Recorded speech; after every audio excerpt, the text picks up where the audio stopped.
It's not for me. I don't want it. Jimmy, do you remember how long you studied for that bar? How hard you worked? All that effort. You're just gonna toss it away? That's the sunk cost fallacy. Wait, the what? The fallacy of sunk cost. It's what gamblers do. They throw good money after bad. I am a gambler. First I'm going to show you how to avoid the sunk cost fallacy, and then I'll have a little bit of a warning about it. Stay here for both. Hello, random person on the internet. Today, my first video!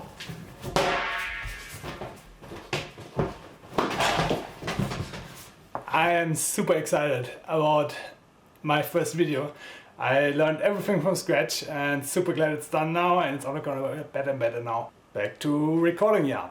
I'm gonna talk about the sunk cost fallacy. It is a mistake we all do.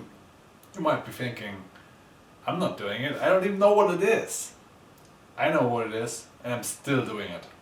The sunk cost effect is one of the most common errors we all do over and over and over again. So understanding it and learning how to avoid it is really, really important. If you realize you made a mistake, but then you don't want to admit you made that mistake, and that leads to you still making that mistake again. Like, instead of like quitting, cutting your losses and calling it quits, you keep doing that mistake just because you don't want to admit you made a mistake.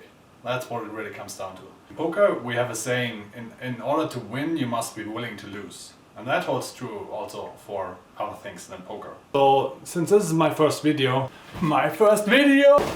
I want to make one thing clear. This is not a channel about gambling. Not a gambling channel, not a poker channel. Instead, I'm trying to use the knowledge I gained over 12 years of poker and millions of hands to help you guys make better decisions in life. So I've been a poker player for over 12 years now, and I played millions and millions of hands. And in those hands you have to make even more decisions, like 10 million decisions since I started playing poker. And each of these decisions, you basically have to focus yourself on doing the right thing from the knowledge point you have right now to what you can gain. Well, how much do you have to invest for how much you can gain? And this is basically what you have to do to avoid the sunk cost fallacy. Is you have to forget the past and only consider what's valuable for your decision right now.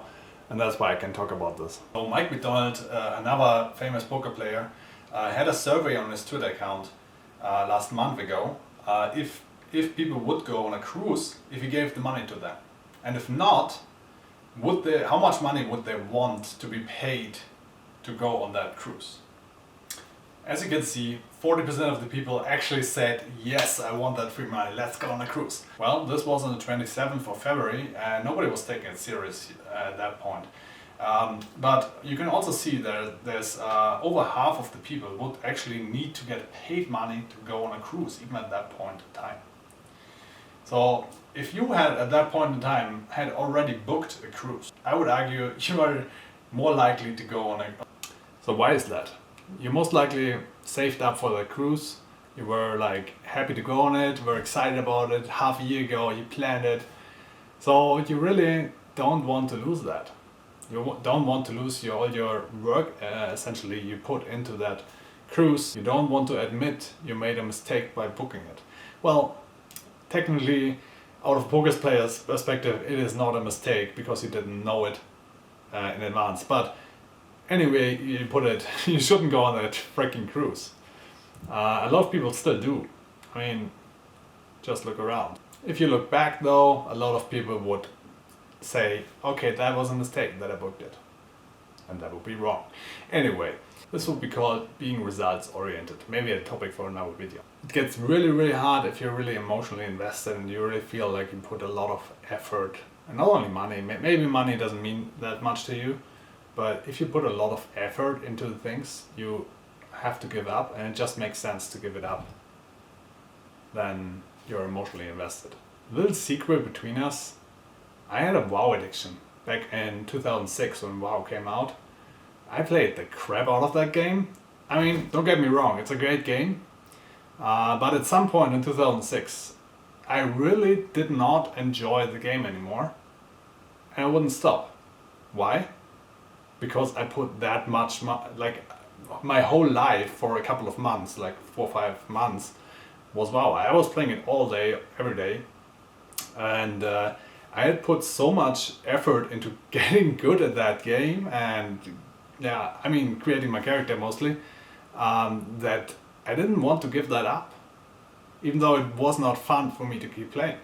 And it took a while, like it took a month or so while I was playing the game without having fun at it, because I didn't want to give the game up.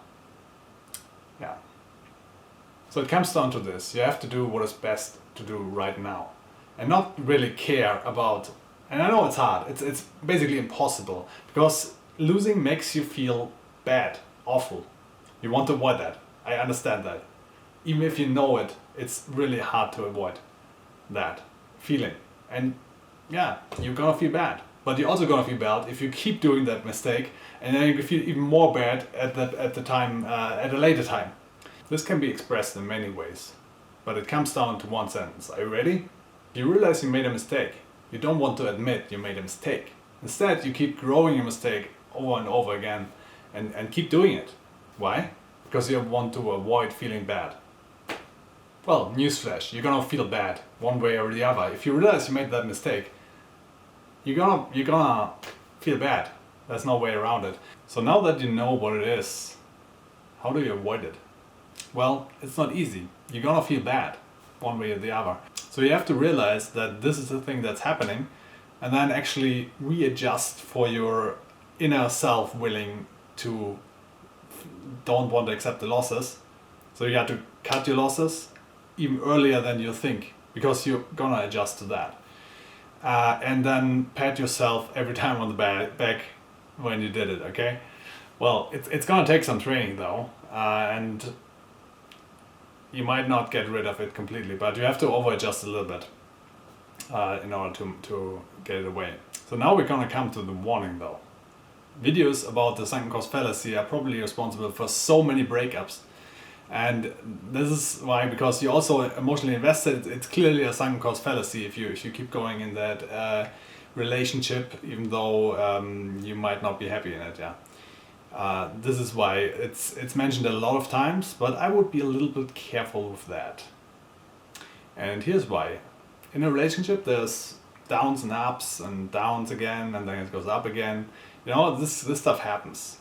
And eventually, when it goes down, you might feel really, really bad about the relationship, and you might be thinking, oh, I invested so much, maybe I should quit it.